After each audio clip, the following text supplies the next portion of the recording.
Should you need to replace Roomba's battery, replacement is quick and easy. Once you have received your replacement battery, turn your Roomba over.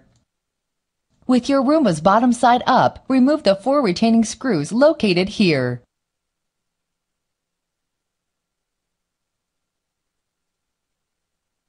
Then, remove the screw that holds the spinning side brush in place and remove the side brush. Remove the bottom protection plate from the Roomba.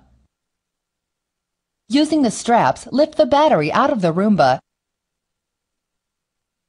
and replace it with your new battery. Once your new battery is installed, replace the bottom protection plate and securely fasten the screws. Then, reinstall the side brush by popping it into place. Securely fasten the side brush screw, being careful not to over-tighten.